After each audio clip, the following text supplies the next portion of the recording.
Good afternoon, everybody. Today we're going to work on counting some more.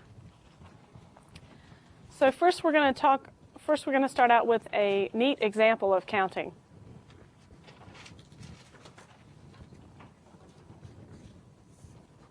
So everyone has seen formulas like a plus b to the n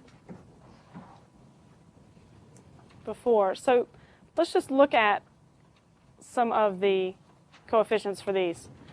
So if we have a plus b to the 0, that's equal to 1, right? A plus b, the coefficients for that are 1 and 1, right? Or the 1 for a and 1 for b.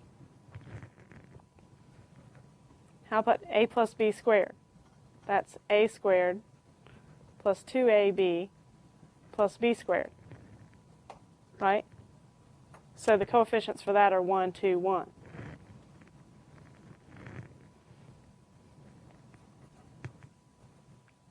A plus b cubed is a cubed plus 3a squared b plus 3ab squared plus b cubed. So the coefficients there are 1, 3, 3, 1. And you'll get that if you multiply it out. Has anybody seen these numbers before? What's it called? We make a triangle out of these numbers. It's called Pascal's Triangle. So a plus b to the 4th, I'll show you a trick, which is really cool. What you do is, if you want to get the coefficients, you put a 1, then you add these two, which makes 4. You add these two, it makes 6. You add these two, it makes 4, and then you put a 1 on the end. So if you want the coefficients for anything, you could make this triangle and just keep adding like this. So if you notice, we put a 1 on the first one, 1's on the, we're making a triangle, so we put 1's on the outside on the second one. Same thing for the third one. Add the middle ones that are over this one. I'll make it in a triangle so we can see it.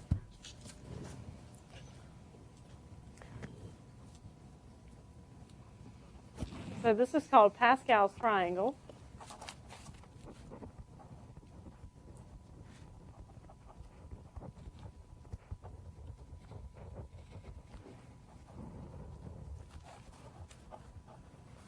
So how do we make the next row?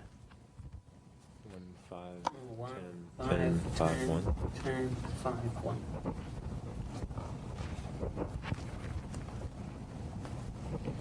So now you know if you have to do a plus b cubed, you can actually just write out. 1, 3, 3, 1. This is the cubed one. So the row number, this is the 0th row. This is the first row, second row, third row. That tells you the power that you'll have. This is a plus b to the 4th. So what is this the coefficient of? What is the 1 here the coefficient of? A to the 4th. What's the coefficient here? A to the 3rd b. A cubed b. You'll see a pattern in this in a second. A squared, b squared. AB cubed, b to the 4th. So you start with the powers of a from the left, and they decrease every term. And the b is symmetric. So b has highest power on the right and goes to the left, and always the power adds up to the power that you're actually raising everything to. So all of them have 4 numbers. A to the 4th, a cubed times b, those powers add up to 4, powers add up to 4 for all the terms. And it always has n plus 1 terms? Yes. If n is the power. Right. Should have n plus 1 terms if n is the power. Could prove that by induction. So I'm not positive, but it looks like that would be the case because it goes up by what every time? 1, 2, 3, 4, 5. 1, 2, 3, 4, 5, 6. It goes up by 1 every time. How did you get the coefficients for the letters? For the letters? Yeah. Or did you? Yeah, I mean the powers for the letters. This is a pattern that someone came up with, and they correspond. Like if you wrote this in the order that you would write it normally, these are the coefficients. So Okay. you can just play with it at home. All right, there's a reason why I brought this up.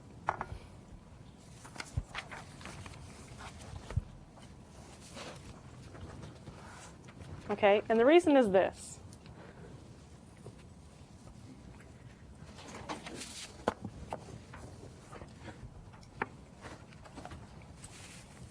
So what we want to do is for each of the terms that we're going to have in this polynomial that we're making, we have combinations of the a's and b's. For the first one, since we're not multiplying any of them, we just have one a and one b. So the ways to choose the coefficients for a and b, well, there's only one way to get the 1. So that's combinations of one thing taken one at a time. And there's only one way to get the b. Now, if I multiply a plus b times a plus b, all the terms in that are all the ways to choose one of these and multiply them together.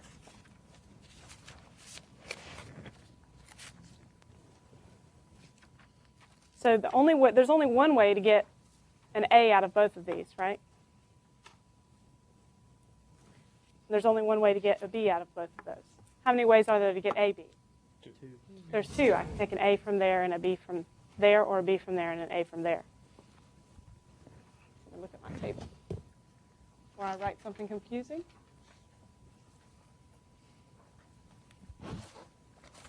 Okay, so if I'm thinking of all the pairs of these, I have AA, and I have AB, and BA, and BB. So if these are combinations, so the only way to choose an AA, so from A and A, there's only one way to choose that, right? Let's see, why is it that?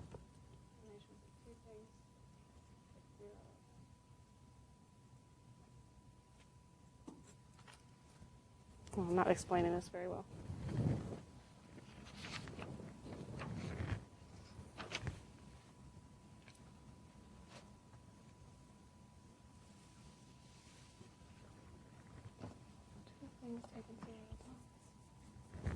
Okay, let me leave this until I can think about it some more. But I wanted to show you that because they add up. If you look in your book on page 110, the Haggerty book, let me zoom in on here. This whole table is actually combinations. So let me focus that a little bit better. Right there. So the first one is combinations of 0 things taken 0 at a time. The second one is combinations of one thing taken 0 at a time. Combinations of one thing taken 1 at a time. And the next one, so always the first one takes 0 of them. Then you take 1. I think it's... Okay, I thought I had it like in my head, and it escaped while I was writing. So let me just move on and talk about something else.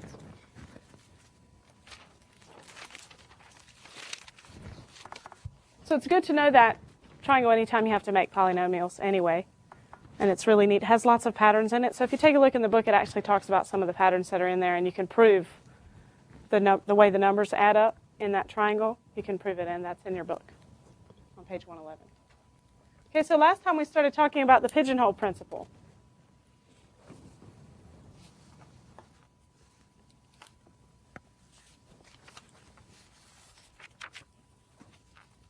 And can someone remind me what the pigeonhole principle was? Two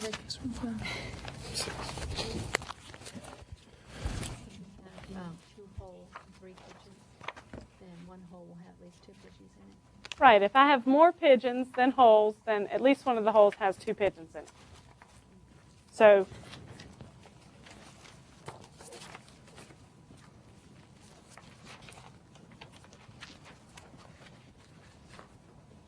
if the number of pigeons is greater than the number of holes,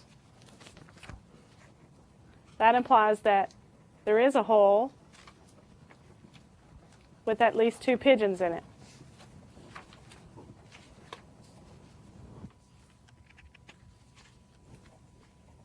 Okay, there's another way to think about this. So we also had, if we can have, we don't just compare whether pigeons are greater than holes, we can actually compare whether there's like, how many times greater is it, right? So this was sort of the first version of the pigeonhole principle. If we had more pigeons than holes, at least two of them had to cram into one of them. Okay, and the more general version says, if I have n pigeons and k holes, then what? You have at least one hole with the ceiling of k n divided by k. So then we have a hole with at least the ceiling of n over k pigeons.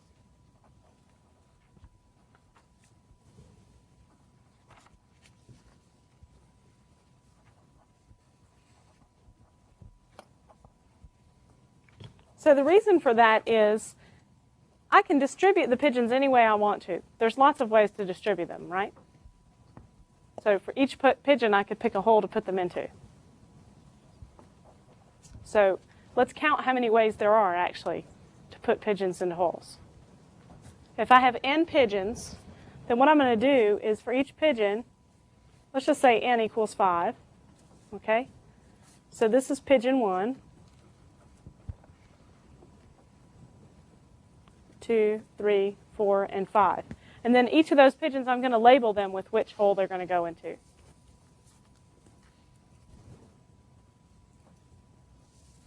So that's like an address, right?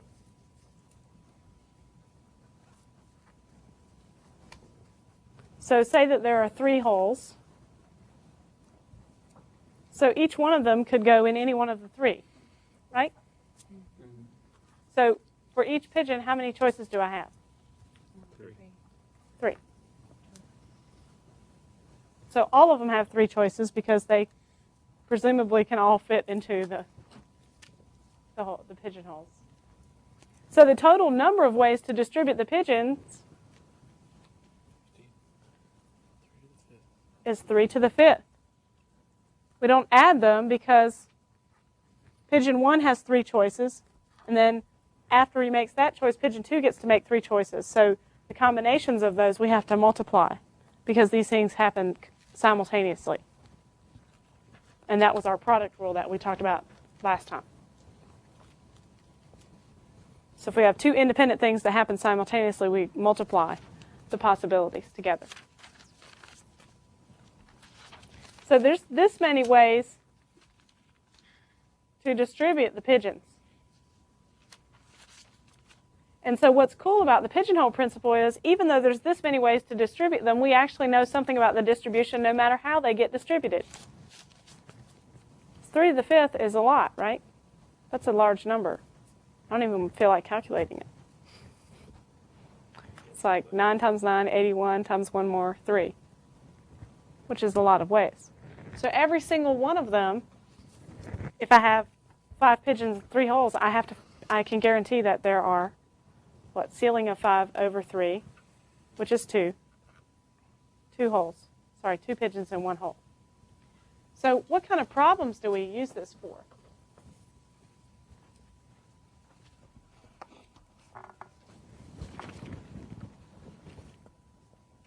So if I have, let's just look at a picture of that last problem we just did.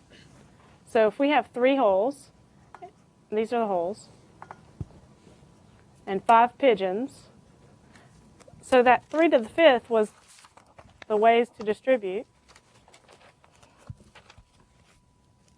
So whenever I'm thinking about the pigeonhole principle, I think about the most even way to distribute the pigeons, because that gives me a minimal number of pigeons in each hole.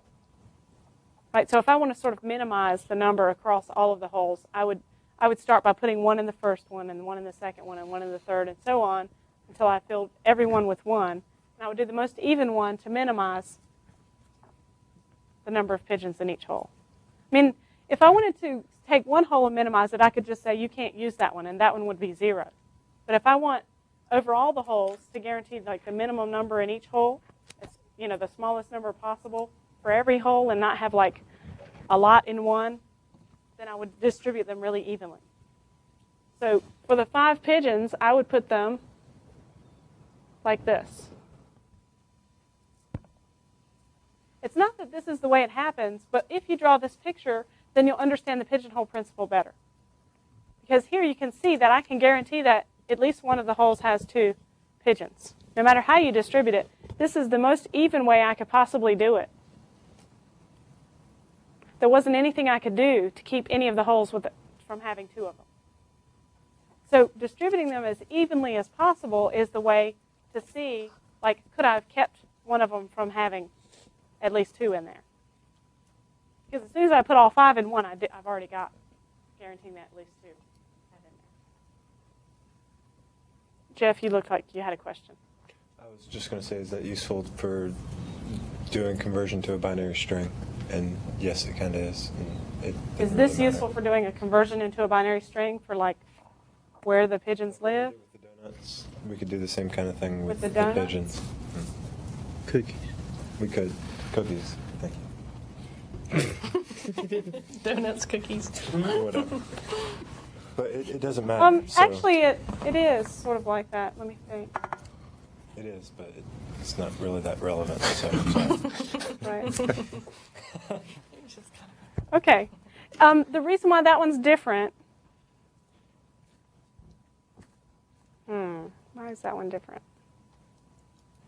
it's kind of the same problem, I guess. It depends on whether We're you. really going for a solution in the pigeon problem. Yeah. So this is the ways to distribute if the pigeons are distinguishable, right?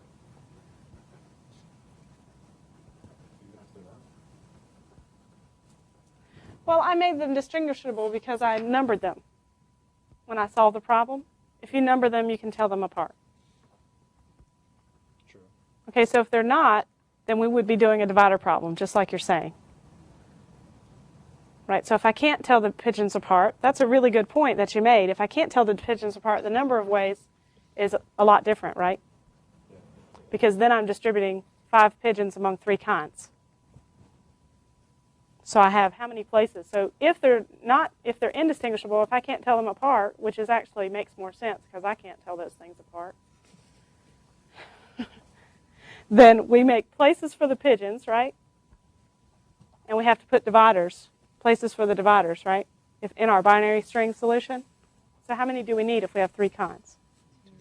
2. So then we would have all the ways. This is 7 places in our binary string, and then how many of them would be 1s? 2 1s and the rest 0s. So I just have to choose where to put the 1s.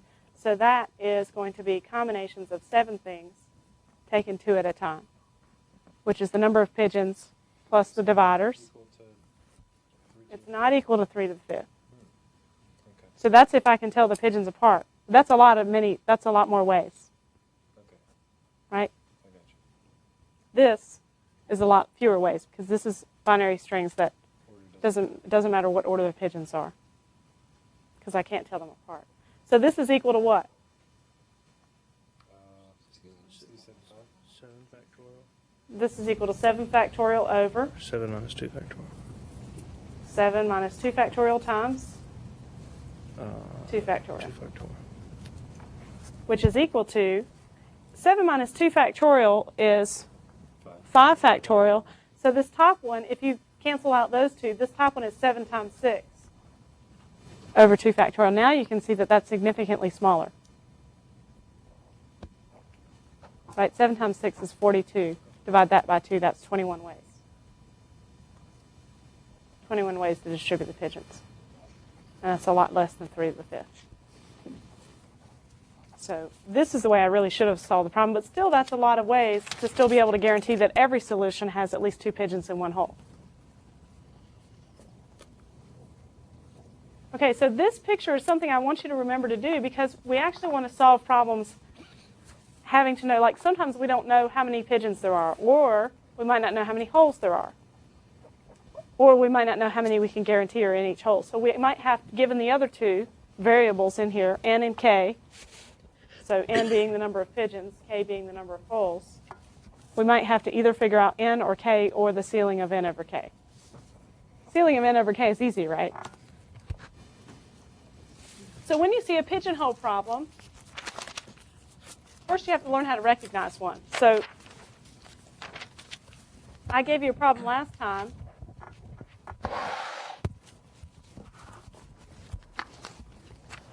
So we said how many people have to be at a party to guarantee that 2 people have birthdays in the same month, right?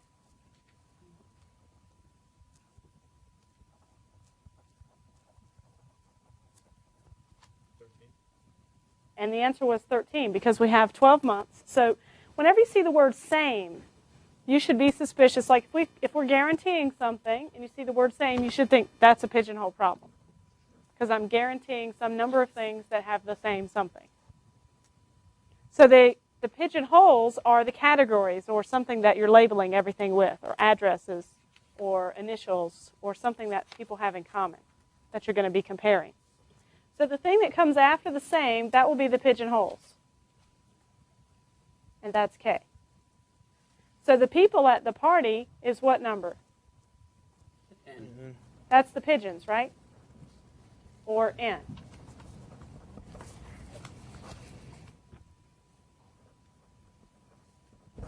So the things that have the same category are the pigeons.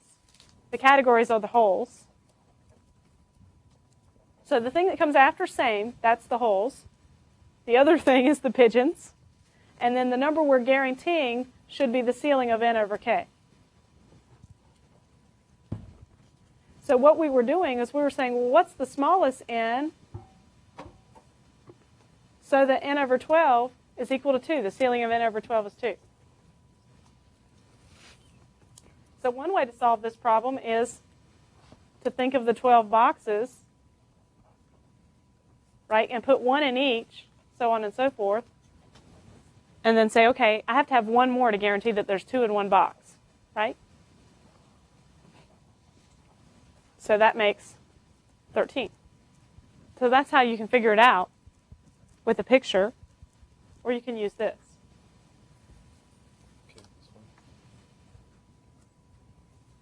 So if I want to make this number just barely bigger than that one, I just have to add 1 to the bottom number. If I want the ceiling to round up, because 12 over 12, the ceiling, that's equal to 1, right?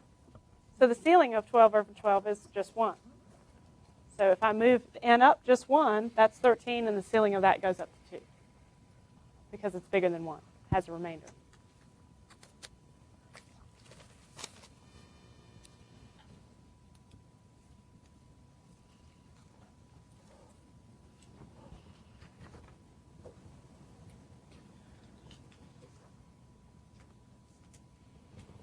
So likewise, I could ask you a question where you'd have to figure out how many categories there are, right? So what we can do is we can turn that same problem around.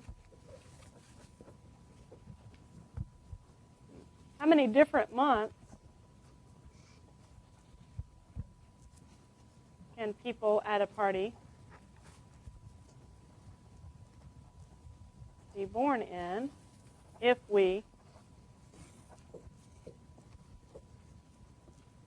can guarantee that 3 have birthdays in the same month,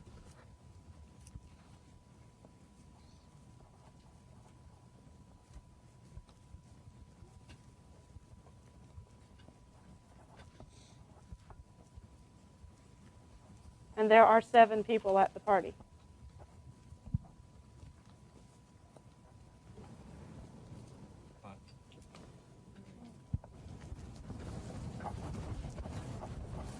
So what are the pigeons? Months. Months. People. Months. People are still the pigeon. The thing after the word same is the holes. Same month. Oh, that's cool. So same month, that's like a category. So the holes are the months. So what are the pigeons? The people. And there are 7 of them. So we're guaranteeing that 3 have birthdays in the same month. So what's that ceiling? The ceiling is pigeons over holes, right? So we have 7 over k. So k is what we don't know. Equals 3.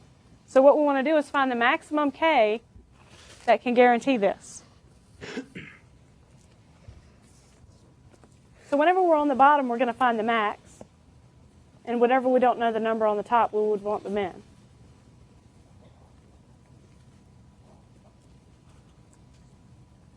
So what's the maximum number? You could just start trying them, right? 2. So the maximum is 2. Why is that?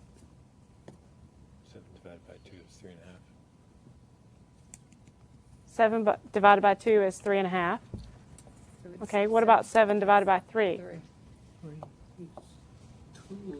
1/3. 2 1/3. So that still rounds up to 3. So k is less than or equal to 3. The max is 3. So this is the number I want.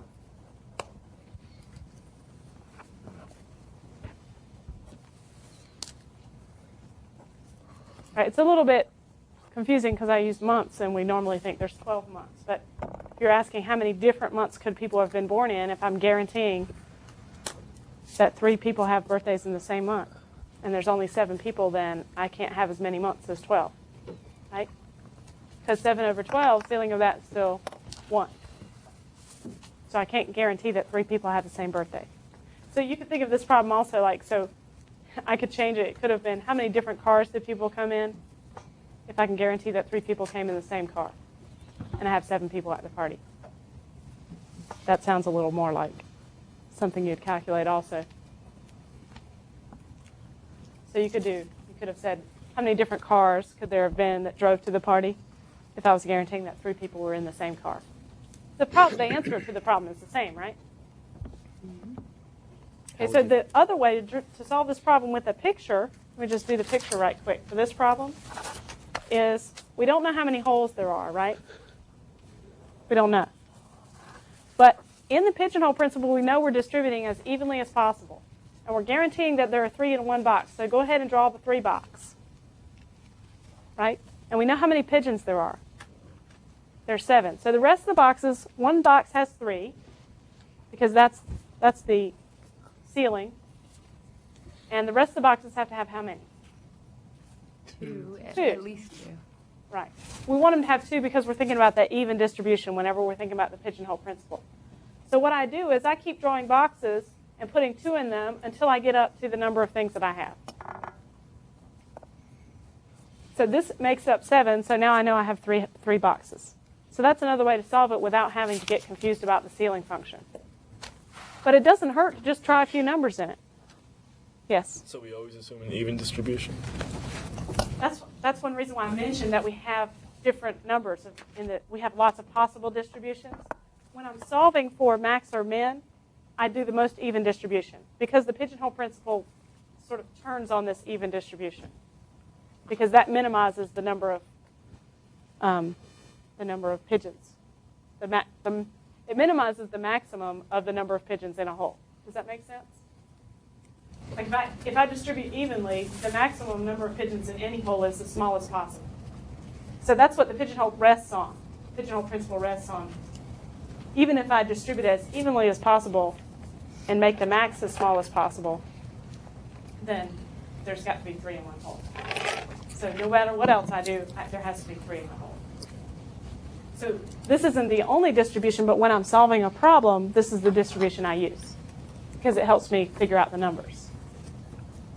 Does that make sense to everybody? So everybody knows that we have a lot more distributions, but this is the one that matters for the pigeonhole principle. Nod heads if you understand. Great.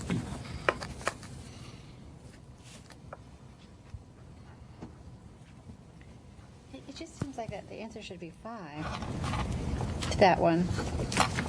You know that 3 people have a birthday in the same month, but you have no idea about the other 4 people. They could have in 4 different months. Right, but that's That's not the an even key. distribution. See this word here? Mm-hmm. So let's think about what you said. If we have 5 different months, let's try it. Okay? That's what really makes the pigeonhole click, is after you try several examples, then you start to understand. So if I have 5 boxes, right, and I have 7 people, in this kind of argument, you're going to have someone who says, well, I'm just going to, separate the people as much as possible. There's 5 of them, and there's 2. You can't guarantee that 3 of them have the same birthdays. So even the person arguing against you is going to use the most even distribution too. So what you were thinking was like this. Is put 3 in the same month, and then let everybody else have different months. That's the most months that you could do, but it's not. This is the maximum number of months. Number of different months, if I know that 3 people have the same. But if I don't know it, but I know I can guarantee it, then I have to have fewer months.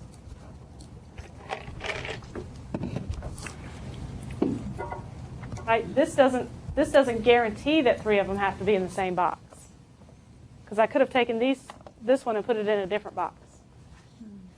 So in the case with 3, though, if I have 3 boxes, no matter what I do, if I'm trying to put 7 things in there, and I minimize how many I'm putting in each box, I have to put 3 in one box. There's just no choice. So here, somebody could have made a choice to put someone in a different box.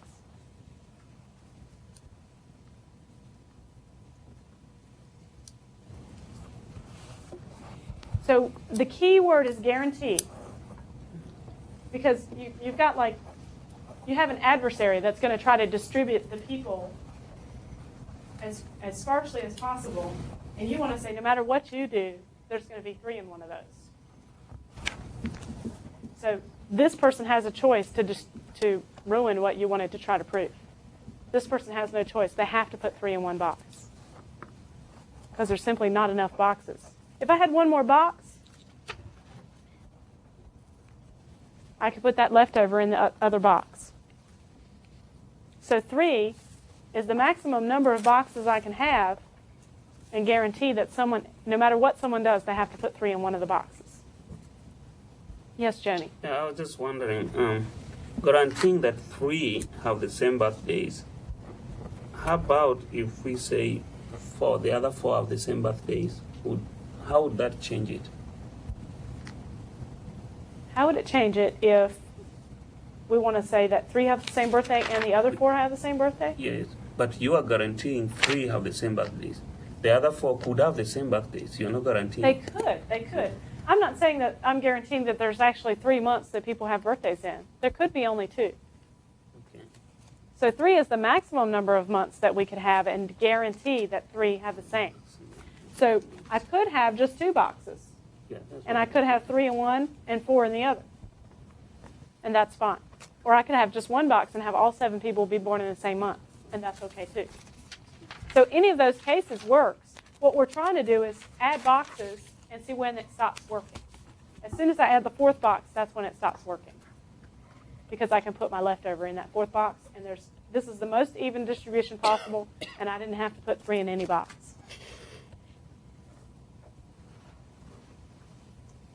So when I solve a pigeonhole problem, first you find what word in the problem? Same.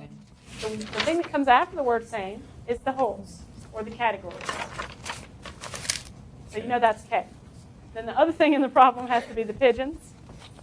And the ceiling, the guaranteeing number, that's the ceiling of N over K. So then the next thing is you have to figure out which number do you need. Right? So if you need K, you start drawing boxes. You draw 1 box and put the guaranteed number in. Right? Then you keep drawing boxes with 1 less than the guaranteed number until you don't have any dots left. Right? All the pigeons are distributed. Okay, let's see if I have some more examples.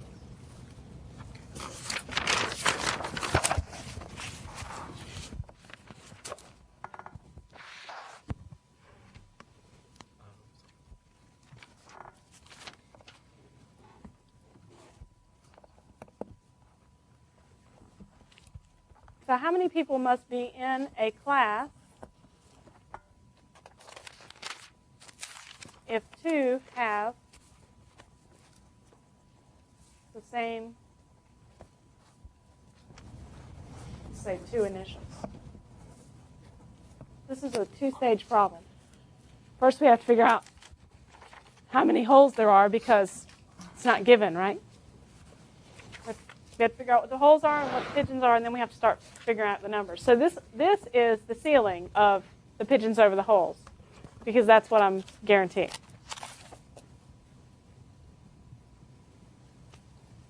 So this word must actually also goes with guarantee. So if I want to guarantee two have the same two initials, then I have to have a certain number of people. Shouldn't it say like how many people are in a class if two must have the same? Yeah, that's right.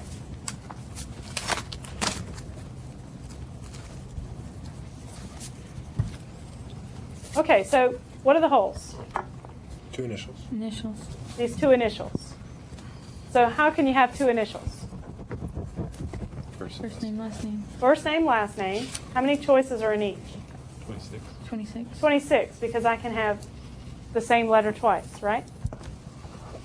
So there's 26 squared different combinations of initials.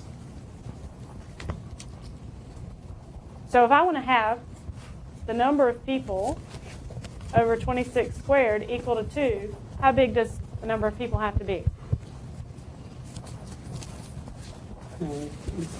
Big. 26 squared plus 1.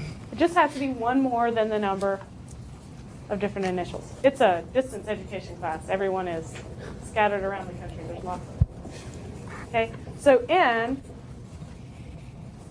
is 26 squared plus 1. So second. Right, it's easy. Especially if you're rounding up to 2, you only have to add 1 to the bottom one. All right, so let's do a harder problem.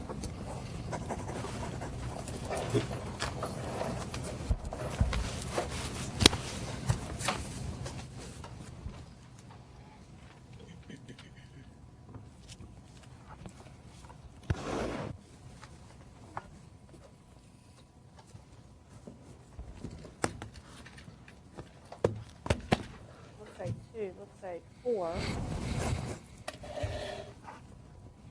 How many people do I have if 4 must have the same hair color and eye color? Okay, and let's just say there's 3 hair colors, red, blonde, and black or brown. So we'll put D for dark and B for blonde. And eye color we'll say are brown and blue and hazel. And we could say green too. Anybody voting for any more colors? Okay. So we have 4 eye colors and we have 3 hair colors. And so what are the holes? Hair and eye color combined. So this combination are the holes. So that's K. So what is our possibilities there? So 3 hair colors and 4 eye colors, so we have 12 possibilities for every person, right? Because a blonde can have all 4 of these, and a redhead can have all 4 of these, and a dark-haired person can have all 4 of these. Okay? So we have 12, which is 3 times 4 holes. So now we want to guarantee that the ceiling of n over 12 equals 4.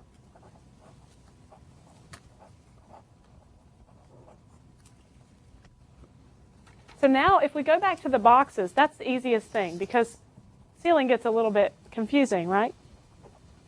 So if we go back to the boxes, we think, okay, if we want to guarantee that a 4 is in one hole and 3 is in the rest of the holes, right? So really I have 3 in all the boxes and there's an extra 1. So if I have 12 boxes, how many do I have? How many dots do I have? 37. I have 3 in every box, right?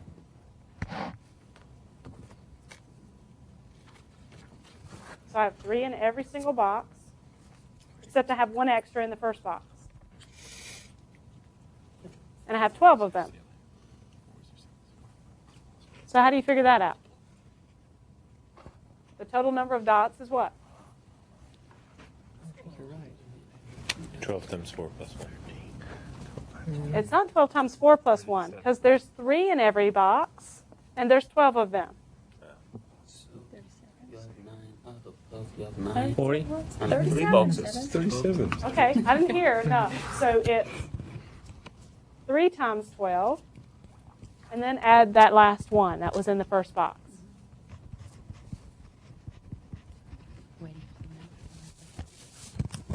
So that even distribution is really going to help you. Instead of trying to remember a formula, which would be the number of holes times the ceiling minus 1, then adding 1 to it, that's really confusing.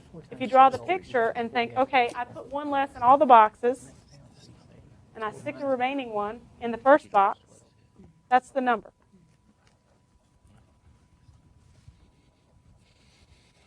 So then you know what to multiply, and then just add 1 to that.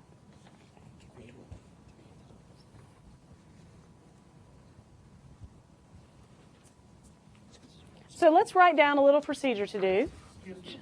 You're saying n is equal to 3 times 12 plus 1? Yes.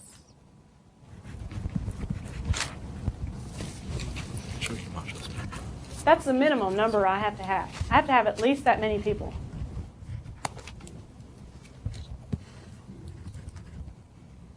Right? Because if I have less people, I don't have 4 in the first box. I can have 3 in every box and not guarantee that 4 of them have the same combination.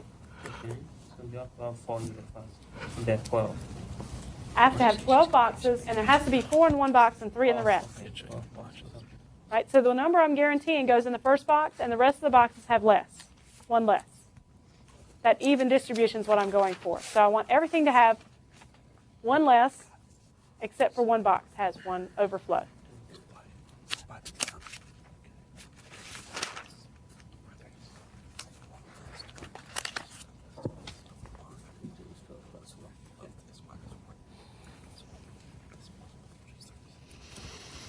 Questions? Oh, yeah. I think it's getting late in the semester, huh? Yes. Isn't a simple formula take the result of the ceiling minus 1 times k and then add 1 back in? It is, but you would be amazed at how many times I mess it up. If I draw the picture, I never, ever mess it up. Because when I'm drawing the picture, I have to think, okay, how many dots go in every single one? If I'm trying to remember a formula, I'm going to mess this number up, this 3. I'm going to multiply by 4 or 5, or I don't know what I'm going to do. If I have to draw the picture, I can always remember what to do. But that's right, this number is 1 less than the ceiling. Because that's what you're doing. You're putting 1 less than the ceiling in all the boxes, and then you put the remaining 1 in one of the extra boxes.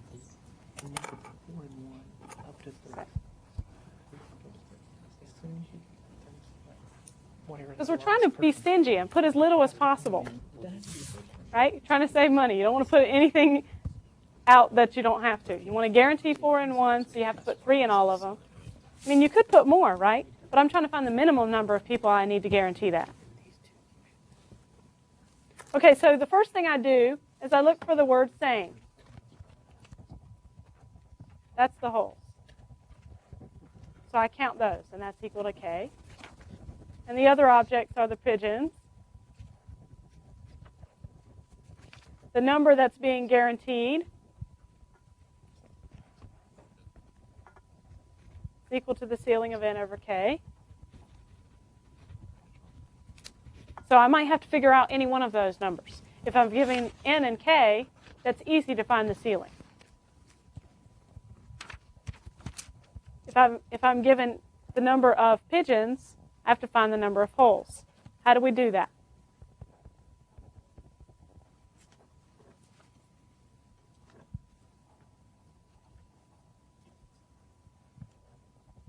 That was when we drew one box with the guaranteed number, right?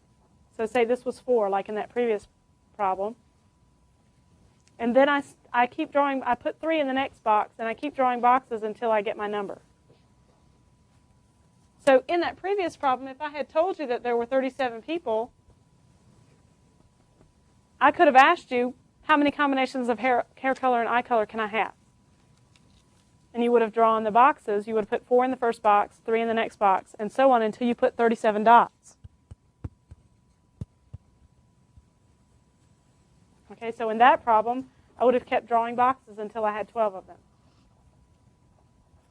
because that would have given me 37 dots.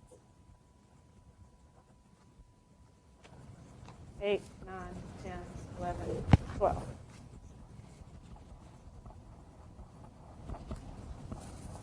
So then I would have known that there were 12 combinations of hair color and eye color. But doing it that way, after you've run out the first 2 boxes, you can pretty much figure out what the answer is. Right, after you know the first 2 boxes, the rest of the boxes is just the even distribution of 3s. So you can just divide by 3. So you can figure out a quicker way to do it, but I'm not going to give you that many pigeonhole problems. Okay, the quicker way would be to take your number, which is 37, divide it by 3. That's equal to 12. And a third. So it would be that one. But given that I have a ceiling in this problem, I would be wondering, do I round that up to 13? Yeah. But I don't have to ask that question if I distribute my pigeons in my boxes. You'd be amazed all kinds of questions you'll be asking yourself when you go home. So if you draw the pictures, you'll get it. Okay, so you might be given the holes, and we just worked that too. So if you're given the holes, you draw the guaranteed number in, and you fill pigeons and the rest. And you can count until you find out how many pigeons there are.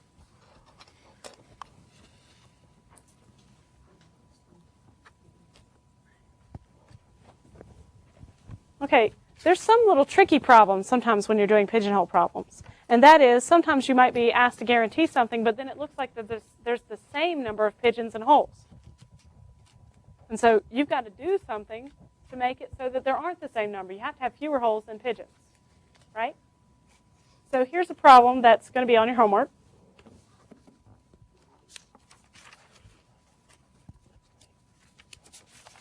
Sorry about all the party images. At a party with n people,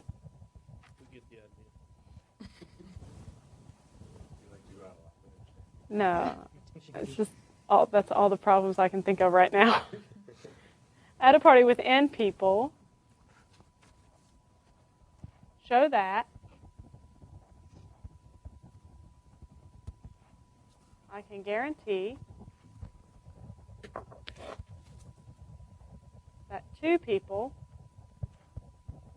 know the same number of people.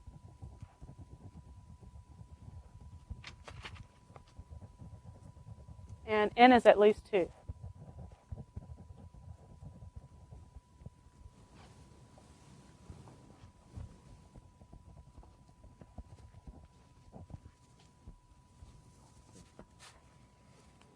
So first we have to figure out what the holes are. And this is what's going to be confusing. The number of people that you know, right? So the holes, and this is good to write on your paper. So the holes is number of people that you know. Number of people you can know, right? Because it's all the possible numbers of people that you can know. And the pigeons are what? Those are the guests at the party, and there's n of them. So we don't know how many people you can know, right? So what we're going to do is we're categorizing people by how many people they know at the party. The most popular people will know the most people, and the least popular people will know the fewest. So we want to know how many people might you know at a party. You might go to one where you don't know anybody, right? Might be walking down the street, see a lot of cars parked, pop in and say hello. No, nobody does that, do they? People do it. They're called crashers, right? So you might know 0 people. You might know 1 person. You might know 2 people. You might know everybody there, right? Might be your party. I hope you would know everybody there. As long as there's no crashers, right? So you wouldn't include yourself if you're looking looking at the same distribution, you're part of that distribution. You have to decide whether you count whether you know yourself or not.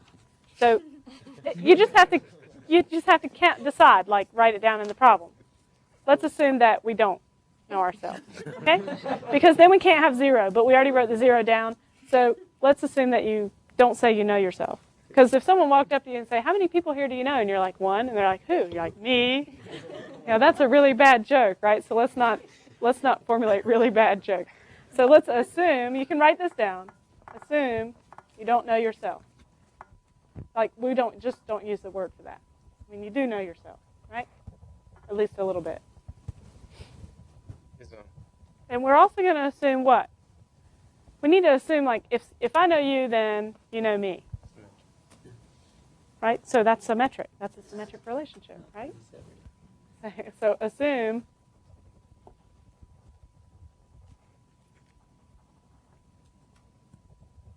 that knowing is symmetric.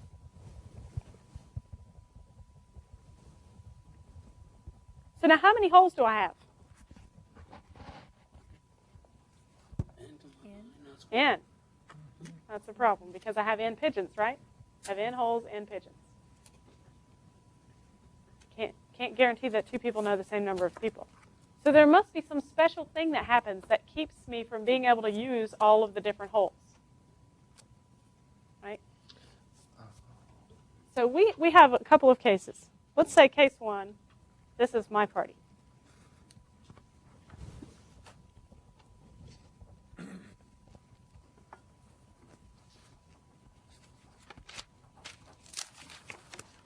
Has no crashers.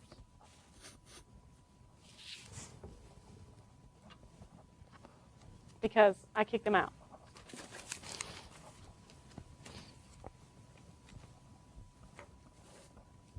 You didn't really want them to come anyway, and you didn't want to pay for their food, right? So we just kicked them out. So there are no crashers, so the number of people you can know is what? Greater than 1. You have to know at least 1 to be there. And the maximum you can know is n minus 1. So there's n minus 1 holes and n people. That's great, right? Because now, by the pigeonhole, and this is how you write the answer. I forgot to mention. If someone says, show that I can guarantee that 2 people know the same number of people, in this problem I say, therefore, by the pigeonhole principle, this is how you write your answer.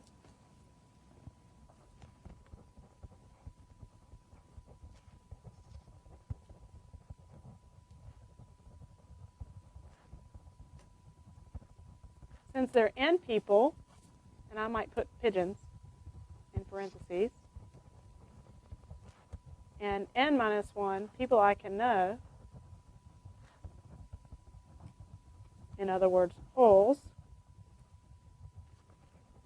then there are at least ceiling of n over n minus 1 equals 2 people, pigeons, who know the same number of people.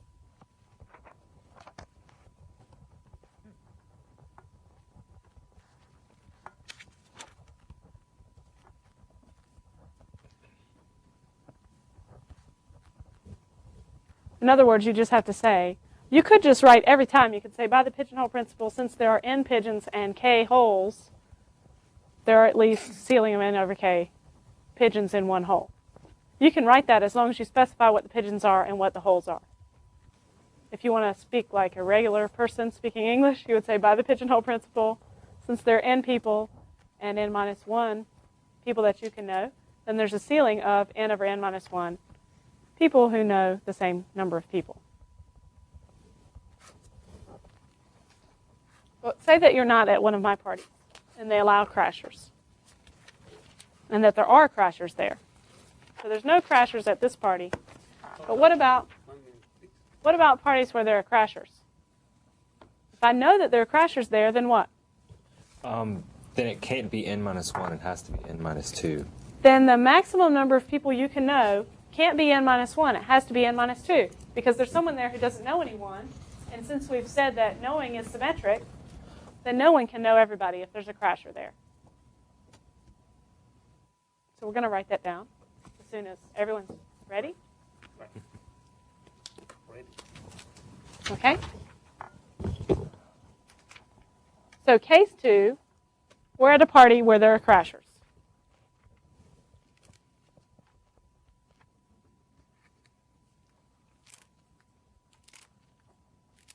So the number of people you can know ranges from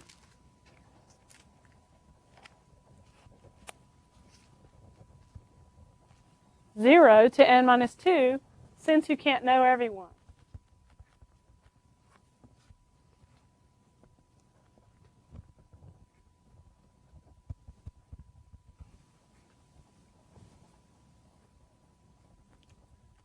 And that's n minus 1 choices, right? N minus 1 holes. So we would answer it the same way. So therefore, by the pigeonhole principle, since there are n people and n minus 1 number of people you can know,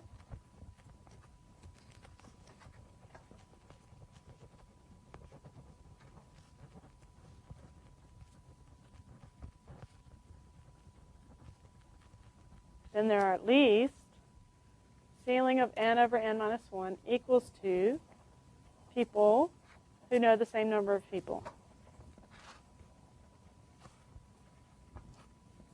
You can say n minus 2. Yeah. Up to the number of people you can know. No, the total number here, if I go from 0 to n minus 2, that's n minus 1 numbers. Because 1 to n minus 2 is n minus 2 numbers. I have one more because I start with 0. So it actually breaks down into the same thing. Case 1 and case 2 both have n minus 1 possibilities. But in case 1, I can't use the 0 box. And in case 2, I can't use the n minus 1 box, if I'm thinking about my holes as boxes.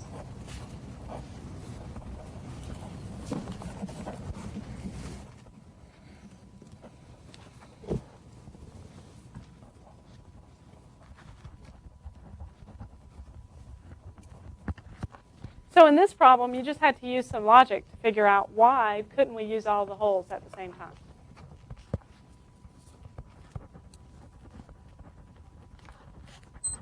So there's always several parts to a problem. You have to figure out what the holes are, what the pigeons are, what the guaranteed number is. And then if it doesn't work out like immediately, you're going to have to figure out why it doesn't work out. I won't give you anything much harder than this. Yes? We can make it more complicated because you could have crashers that actually know you and you know them, but they weren't invited, but they crash. We were defining crashers to be people who don't know anyone. So we would write that down in our problem solution also. I don't have crashers like that. Everybody I know is usually invited if I have something cool going on. The people you invite that don't have short-term memory. Yes. Is it even possible to solve that problem if you don't know if there may be crashers, but you don't know if there are? Well, the thing is that we've solved the problem and we don't know if there are any crashers at the party. We say, if there are crashers, go to case 2. If there are no crashers, go to case 1. Oh.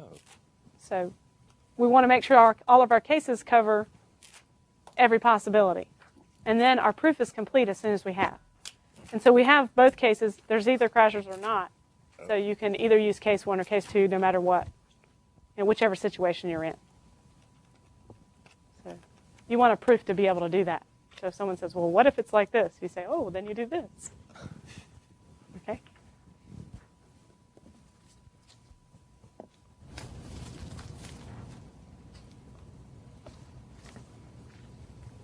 Ready for a different kind of problem? I think I am.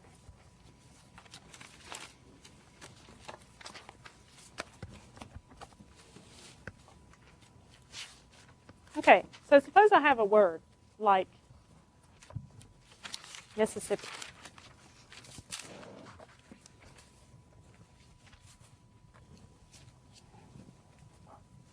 And someone asked me how many different ways are there to rearrange the letters in this word.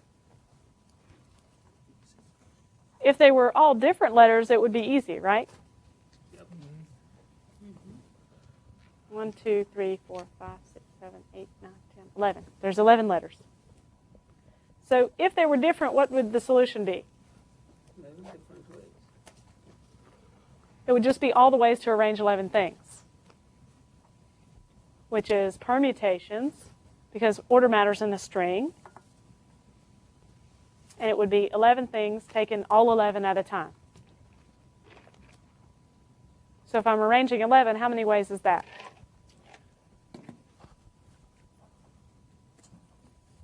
Remember, if I drew the blanks, I'd have 11 blanks, and the first one would have 11 choices, right? Because I would choose one of the 11 letters. 11 factorial. The second one would have 10, 9, and so on all the way down to 1. Because that's no replacement, because I have all different letters. That's 11 factorial. So remember that you can always derive the formula for permutations and combinations by drawing the blanks and figuring out how many choices are in each blank. Okay, but we don't have all different letters. So what we have to do is divide out the ways. So this is a partial solution. 11 factorial, if I label all my S's and count them as different, and I label my P's and count them as different, and the same thing with the I's. And if they're all distinct letters, that works. So that means that if I were to rearrange this and just change the S's like that, and then leave everything the same, this would be a different rearrangement. But that doesn't make any sense to anybody, so we actually have to divide out for that possibility.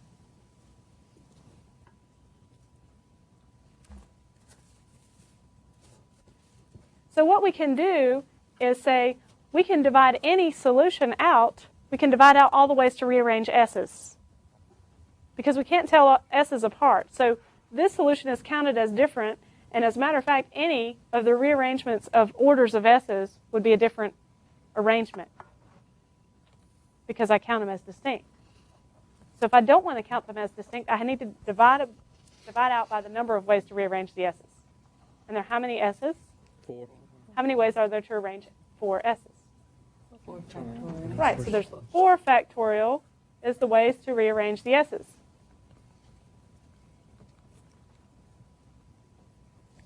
So how many are for the P's? 2. And for I's? 4. And that's all the letters, because M, we only have one way to rearrange it, so we don't need to worry about that one, because there's only one M. So we need to divide out for the S's, we need to divide out for the P's, and for the I's. So then our final solution is going to be 11 factorial divided by all of those.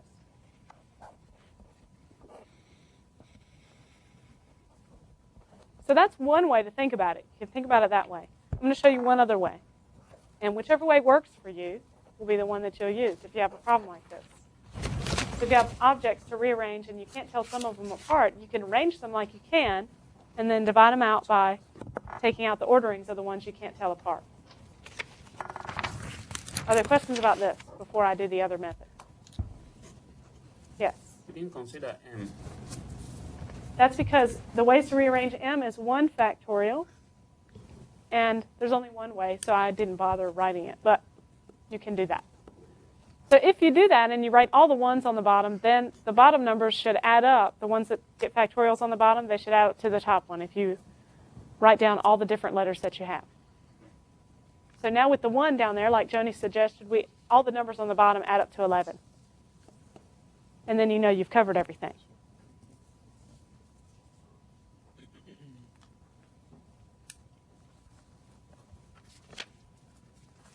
Okay, let's try another way to do this problem. This is the way I first figured out how to solve this problem. So when someone gave me this problem, I was like, oh no, 11 factorial? Oh no, that's wrong. And then I didn't know what to do. Did I tell you guys that counting was the thing I did very badly on when I first took this class? It is. So, by this time of the semester, if you've been doing good on everything, you might be like, oh, everything's easy in here. And then that's what I did. Maybe none of you are doing that. And then I just didn't pay enough attention, and counting just bit me right in the butt. But now I'm good at it because I've done it a lot of times. Now, another way I can think of this string is as a string with 11 positions.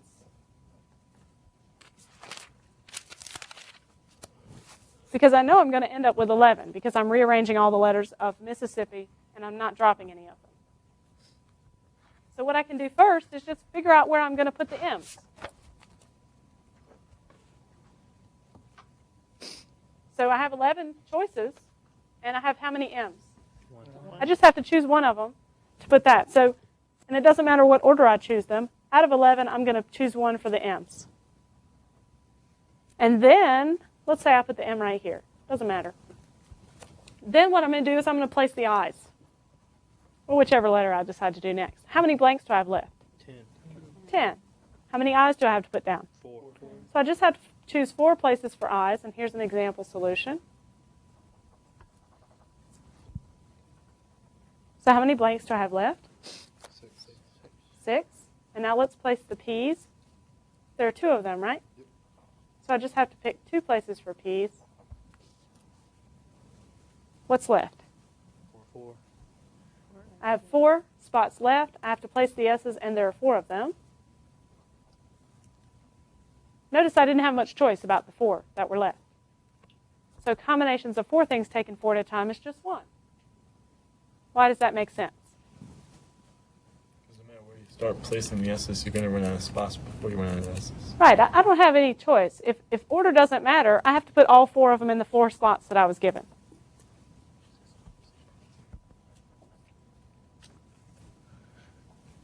Okay, so this is another solution. It actually turns out to be the same thing, which is amazing, don't you think? But it turns out because of the formula for combinations. And we're solving the same problem, so we hope that multiple different solutions would have the same number as a final outcome, right? So if you notice, the next number over here was this top number minus the bottom number, because that's how many we chose out of it. And we weren't having replacement in any of the blanks, and that's why the next number is, I can take 11 minus 1, that gives me 10, 10 minus 4 gives me 6, and so on. And the bottom numbers here should all add up to 11. The top numbers won't, because we start out with 11, so they're going to add up to something much more than that.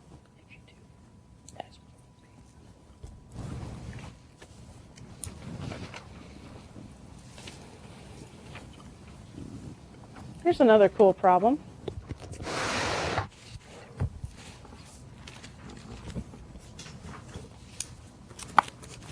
So this one is example 5 in your packet on page 7.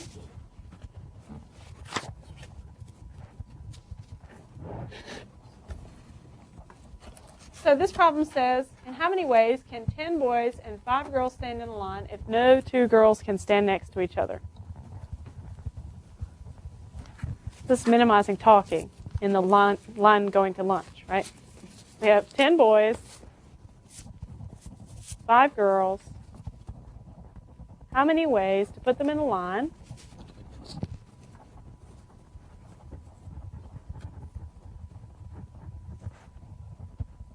so that no 2 girls stand next to each other?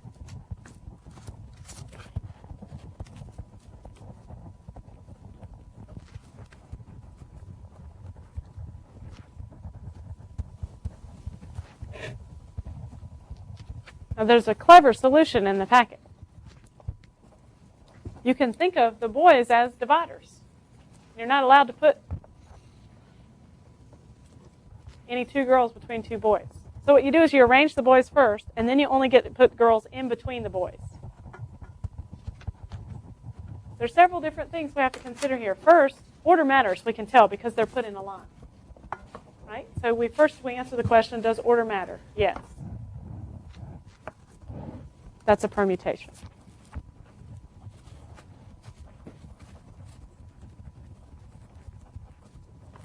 But then we have to also be able to say, do we care which boy is which or which girl is which? So we're going to have several different solutions depending on whether we can tell the boys apart or not. So are the objects distinguishable or not? So in this problem, I would say no to make it easier and have fewer solutions. Right? Because if all you care about is no two girls are standing next to each other, you don't care what order the boys are in or what order the girls are in. But you could have different solutions depending on whether the boys are, you can tell the boys apart or the girls apart or either or, right? You'd have both, just one, or neither. Okay, so we put the boys in a line.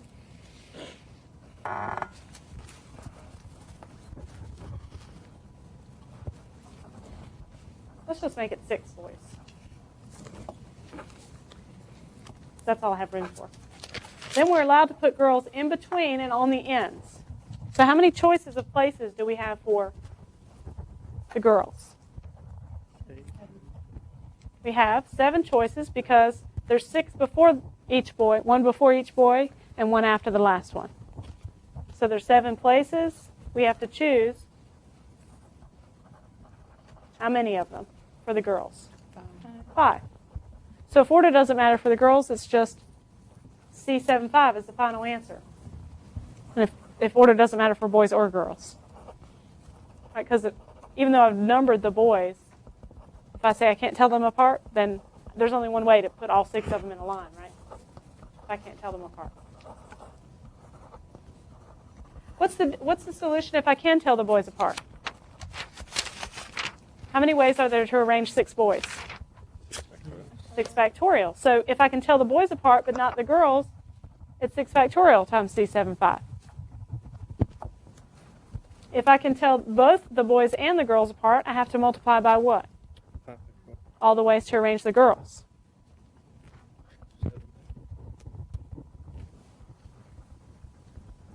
So you have different answers depending on whether you feel like you can tell things apart or not.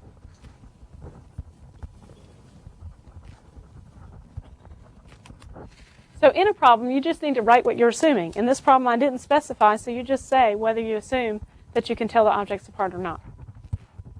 And then you solve this problem given your assumptions.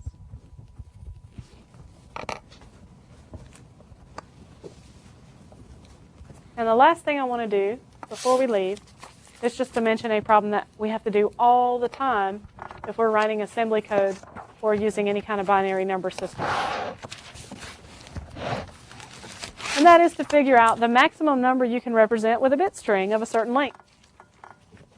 Okay, so say I have n bits, and the first bit is the sign bit.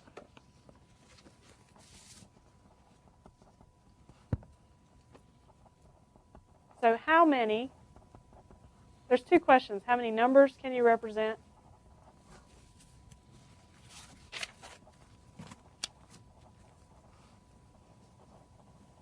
But let me also just, we can skip that. That's one question you can answer. It's also in your book in the combinatorics chapter. But what's the largest number you can represent?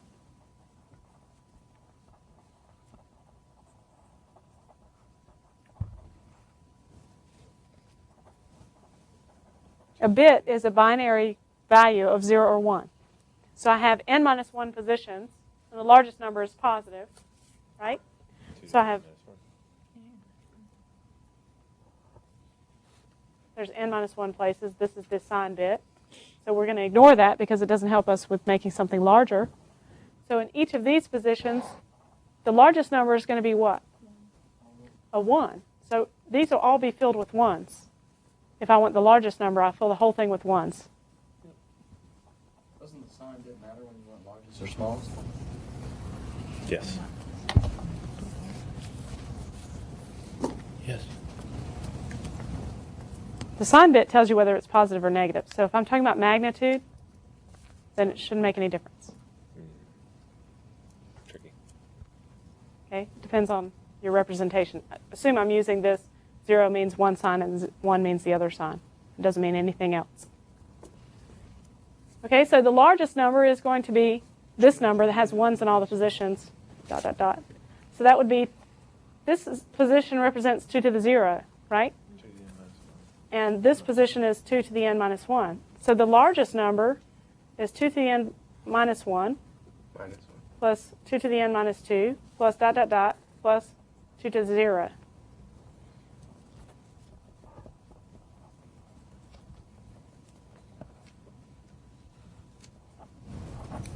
I think we may have proved in the class that this adds up to 2 to the n minus 1. So in binary, if I were to add 1 to this number, the representation for it would be all zeros plus a 1 in that 2 to the n position. Assuming, I forget that there's a sign bit there, right? If I add a 1 to it, it has to make carries all the way down, so it has 0, 0, 0, 0, 0, and I put a 1 in that position. And that's equal to 2 to the n. So this is 1 less than that number, so this is 2 to the n minus 1. So that's the largest number you can represent. Okay, see y'all next time. So for 8, that would be 255. Right.